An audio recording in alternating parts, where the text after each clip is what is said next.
All right, welcome back to Bayou Time, and a very familiar face is on the desk with me right now, State Representative Tanner Magee, who, by the way, has done a tremendous job of bringing funds into his district. So, first of all, congratulations! What a year! Yeah, it's been very lucky, and I feel very fortunate. We came in. I've said it 1,000 times. We had a $2 billion deficit, and this year we had close to a $3 billion surplus. So it's a better problem to have money to invest in things. And I think we both brought back money and didn't overspend in a way that committed us to projects and stuff that we can't afford down the road. And kudos to the other of the delegation too. Oh, absolutely! It's always a team effort. I mean, it's never just one person doing anything. But before we get into the breaking news, stick around. We got some. It's semi breaking because it's all over town already. But uh, how important? I mean, say important, but how tough is it to? I say a gravy train because it's pretty much what it's been for this area, and a lot of people go, "How the heck are we getting all that money when all these high-powered people in the other parishes aren't getting as much?" Something was going right. Yeah, absolutely. And look, I mean, the only parish in the entire state that did better than us from a money standpoint is Lafayette Parish, and they have the president of the Senate as Right. the person steering that. Well, there goes a reason. There goes a reason right there why. But I mean, to be number two in an historic amount of funding, I think it's a testament to the entire delegation to who worked really hard together. And kind of put ourselves in a position to steer that money there. I mean, Jerome Zarang is a chairman of appropriations. That certainly helps. Speaker pro tem, and I also serve in Ways and Means, and having Mike in the Senate kind of quarterback, and having Brett Allan in the Senate, who was the chairman of Reverend Fisk. I mean, it was one of those years where everything came together. I mean, in New Orleans only got the whole entire parish in New Orleans got like 16 million, and we got like 200 million. So I mean, over 200 million, actually, way over 200 million. So when you look at it in comparison of what we did, it was really, really remarkable on what we were able to fund this session. All right. So, with that, the talk, let's just set the tone for the audience. The talk over the last year, even a year back, Tanner Magee is going to run for lieutenant governor. Tanner Magee is going to run for attorney general. Tanner Magee is going to run for this. Tanner Magee is going to run for that. And I'd always see, and of course, I'd joke with you. I said, I'd call him governor because I thought one day Tanner was going to run for governor. Well, I get a phone call yesterday. Tanner's running for the appellate court judgeship that Judge Vanessa Whipple, who's been just such a great judge for our area, is going to vacate. What a change. What brought it on? I'll give you the floor for a little bit. Thank you. I appreciate it. It's something I've really always wanted to do, to be honest with you. It's probably the thing when as a young lawyer starting out, you sort of dream of, to me, is being on the First Circuit Court of Appeal. Right. People might not know that, and then other opportunities kind of presented itself. And I think it really does show the commitment that I'm willing to give up those other opportunities to do this.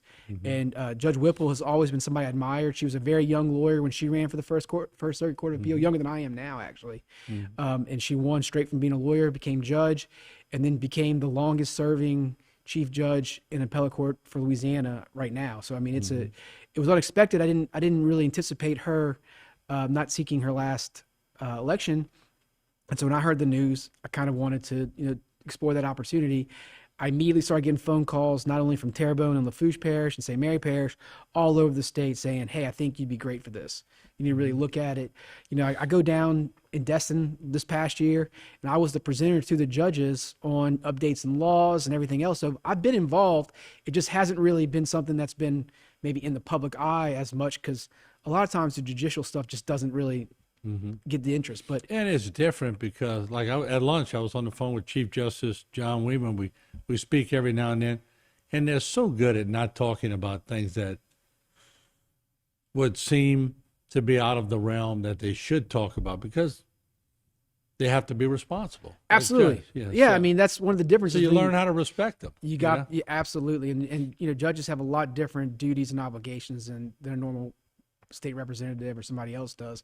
They can't talk about cases. They can't talk about potential things that they may have to decide upon, because part of being judge is hearing the facts and cases as presented to you and being impartial in making those decisions. Yeah. So, and with a couple of minutes on this segment, so I mean, there were a couple of names thrown around. Jason Negay, y'all are good friends, and he was thinking about it, but at one point, not to get into your private business, but it's pretty common knowledge, y'all sat down and you came out wanting to run. Yeah, and look, me and Jason went to high school together. I've known him since I was 12 or 14. I don't even remember. Most people, you don't even know. You've known him so long, you don't even know when you first met him, right? Right. And I talked to him the day that we all kind of heard that Judge Whipple was not seeking her next term. And I think we had probably one or two phone calls. Both of us called each other. And I told Jason from the get-go that, look, it's something I want to do. I'd love to do it, but I know he was interested in as well. And I would always defer to him because just of our friendship. And, you know, I'd say take as much time you want. And that was nice of you to do that. And the bottom line, we'll talk about it, Jason felt like at this time, with his family being local with no ties to Baton Rouge, he should stay here. You have ties to Baton Rouge. Yeah, you know, that's one of the things I told Jason, because we both talked about the impact that public service has on your family life. Mm-hmm. And people have no idea, and I'm not trying to say it impacts more than you, and that's the hardest part of the job when you're in public service is how it impacts your family. Most people I know in public service, they're okay with all the slings and arrows that come at them. It's when their family kind of has to take the brunt of it and all those things. Not just that time for them, all those things. My wife is from Baton Rouge. My in-laws are in Baton Rouge. The First Circuit, you have to go to Baton Rouge a lot. Mm-hmm. I already go there a lot as being the state rep. Right. I'm used to it. My kids go there a lot. Jason's family, I think, was more used to him being here.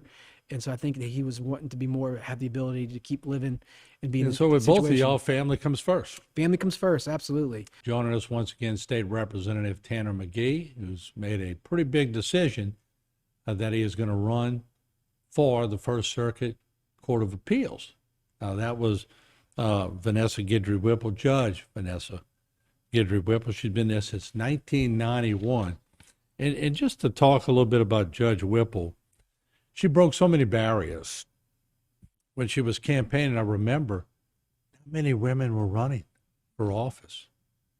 And she hit the campaign trail. Oh, absolutely. And she did really well. Yeah, she's somebody. And she stood her ground a lot, too. She's tough. I was, you know, and one of the things we have to do in the legislature is we have to work with a lot of judges. Typically, the chief judges is who we deal with, whether it's budgetary issues, a lot of the administrative side of it. And let me tell you, I admire her because she's not afraid of anybody. She'll call you on the phone. She's always polite, so nice, but at the same time, you know exactly where she stands, and she's not budging. And it's somebody you truly respect a lot, and you know she's telling you the truth too. And, mm-hmm. and it's one of those things that you really appreciate somebody like her. No agenda.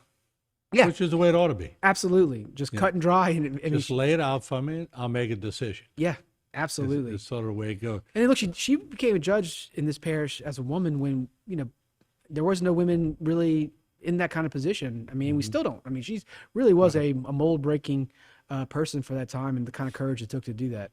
And also, just like we've said before, Judge Steve Miller from Lafourche Parish is also running.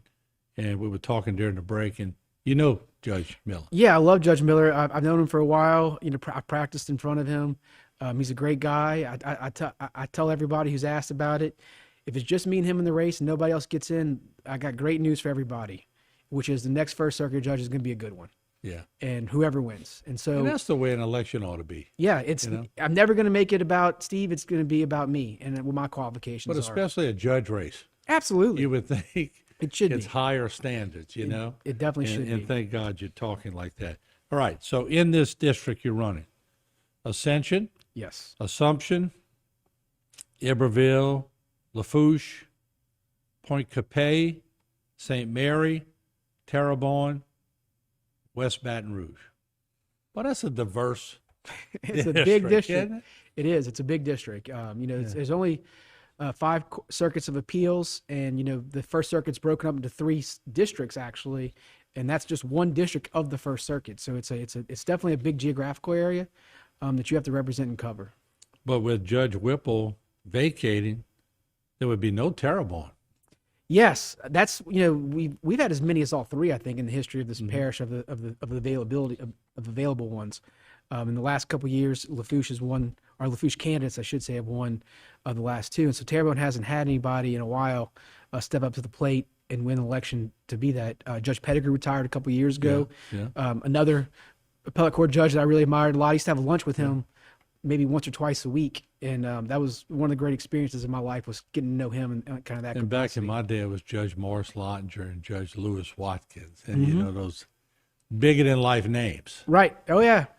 So as an attorney, and then as a judge, and an appellate court judge, boy, life would really change for you. You're sitting in the crossfire of all these people trying to raise money and do things, and your phone's ringing and this and that. And then as an appellate court judge, I'm not saying you're forgotten. They know you're there, obviously, but the rat race isn't as bad, right? Absolutely. It's definitely a different pace. I think, one of the things, the legislature is extremely fast moving. I've enjoyed that. I think I've excelled at it. I think I've worked really hard for the people of Terrebonne. But I'm interested in a new challenge, and I think this marries the two things I like, which is somewhat a little bit of politics, and that you have to run and get elected. But I really do. People don't know that maybe this about me. I love being a lawyer. I love the law.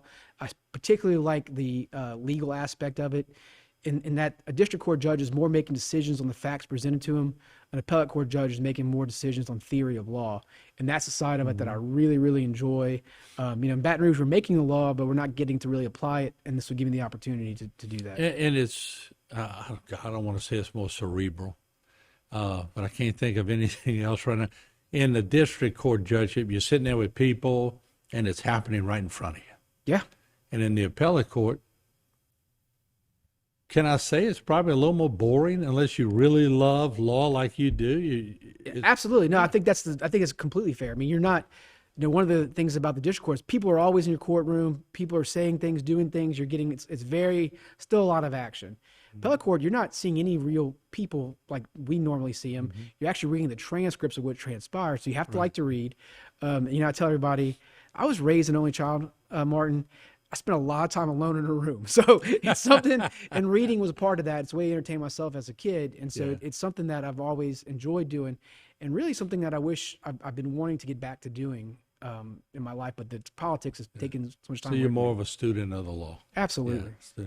So, and we'll talk more about it in the third segment, but are you ready for that kind of culture shock? You've been in that adrenaline rush for so long, and you've heard, I've talked to you so many times about this, that maybe attorney general, maybe lieutenant governor, and it had to flatter you that everybody was putting you in places that you really hadn't decided yet. Right. No, and I mean, that was the question I was getting all year. What are you doing next? What are you doing next? And I could tell you, I don't know what I'm doing next. And I think part of the reason why is because nothing out there was really thrilling me or really had my heart. And so, when this came available, this is something that does have my heart. And I know it may not seem as interesting as being in the legislature, but to me, it's what I would really like to do in my life. Well, we need good judges, don't we? We absolutely need good judges. It's one of the most important parts of our society that we don't focus in on. You make this transition. What is the transition? Because people watching are going to get confused and go, wait. He's still serving, but now he's running and he's announced. So how do you make the transition? Y'all qualify next week? We qualify next week. Yeah. And I think a lot of it was, again, sort of, nobody was really expecting Judge Whipple to not move forward. So we kind of threw everybody kind of for a loop a little bit. So we're all kind of putting our team together. I got one ready to go. I'm hitting the ground running. I've been kind of in 3 or 4 days, just kind of ramped up to this point. We're going to keep ramping up. And so it's going to be fast moving, and then we're going to have the election in November. And like you said, it's 8 parishes. So we're going to be campaigning hard, because we're going to have to get our names out and everything else outside of our respective parishes. You're going to need campaign donations just to pay for gas. Exactly. That's incredible. But yeah, so then, if I'm fortunate enough and blessed enough that the people recognize how hard I've worked in this job and want to, give me another shot at something else, then there'll be election for my job. And it's only 1 year left on that job anyway. So it's, it's kind of towards the end of this, kind of wrapping up. But you're in a position now where you think you can make the transition, run, and still do the other one some justice and better. Oh, absolutely. And look, we're in between sessions right now, so there's no hot button issue really pressing right now. Hopefully we get through. I'm gonna knock on the wood. Hurricane season just fine. Amen on that. I'll knock wood. Yeah, everybody at home needs to knock on wood collectively, and so we don't have to worry about that, because that was really, we've talked many times on your show and privately how hard the struggle was. And I think that's when I really learned how to be a legislator was last year when we went through the hurricane. But So hopefully we can not have any of that kind of issue this year. I guess when I used to interview appellate court judges or different people, I was the young guy, and they were a little older. So they came across seasoned from the start. I've watched you as the young guy go up the ranks and just do it so, not effortlessly, because you put a lot of effort in it, but it seems like it was seamless. But as you look back, your career has really blossomed. And what do you attribute that to? If you had to look at one particular thing, I'm not going to say a stroke of luck, because sometimes I don't believe in luck. It's hard work. What would you say got you there? I really believe when I said something in Baton Rouge, or when I say something in Baton Rouge, you can take it to the bank. I never wavered, even when it became not the greatest thing in the world to take that position. But if I committed to a friend to vote for a bill and it got hot, people would back off. Oh, I'm sorry, man. But I was a man of my word. And if I said I was going to do something, I did it. And sometimes people don't always like it, but I think they respect it. Right. And I think that's kind of what I think will be a good attribute being a judge, to be honest with you, is, you got to make tough decisions. It's not, you got to make decisions that people are not going to like. You make decisions that, whatever you do in this issue, 50% people are mad at you and 50% people are going to love you. So, right. People don't realize that that going into that decision. And sometimes you just got to follow your heart and what you believe is best. And I think even the people who have disagreed with me will always concede that I never did it for the wrong reasons. We just disagreed. And I always believe something I heard Steve Scalise say, which is, it's okay to disagree. Don't be disagreeable. And I've never been disagreeable. I get along with my colleagues, all of them, from the far right to the far left to the middle and in between. I treat them with respect, and I think that's a really good thing to have. And so when I ran for Speaker Pro Tem, there was somebody in the race, and they got out. When it was the night before the election, and I decided, look, you know what? I think I'm going to do it. None of the candidates had really solidified enough support. I called the guys that were running. I said, look, neither one of y'all have gotten there yet. I put my name in, and they both backed out. So I thought that was a really, what I'm most proud of, to be honest with you, is that worked out that way. But I've been knowing you since I'd say young teenager would be accurate. Yes. And your temperament has always been steady. Try to be, exactly. I mean, I'm like everybody has your moments, right? Yeah. We all do. We all do. My wife could probably tell you about all of my moments if she was on the show. But I'll bring her on there. No, but and I think that everybody will say that I'm willing to listen, that I never came in with a preconceived decision.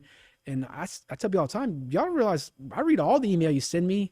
I read all the Facebook messages, the Twitter, all the social media responses, the faxes, and all that factors into what I'm hearing. And then what the people come and testify to in committee. A lot of times when you're in committee, you feel like a judge, right? You got different sides of an issue come and testify in front of you about why this bill should pass or die.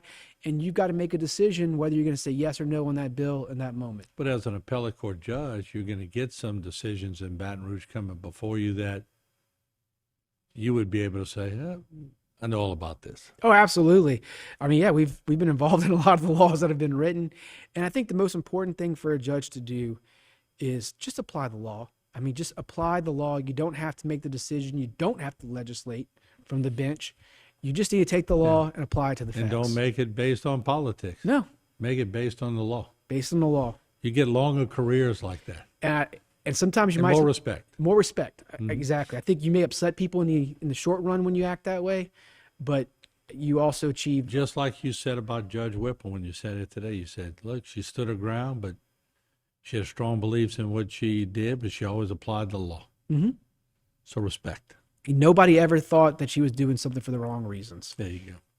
Well, thank you for joining us. Thank you for breaking some news, and we wish you luck. And I know it'll be a fun, clean campaign to watch. Absolutely. It's going to be about my qualifications and why I think I'm the best man for the job. All right. Thank you, Tanner. Thank you. Appreciate it. And we'll be back with more. Don't go away.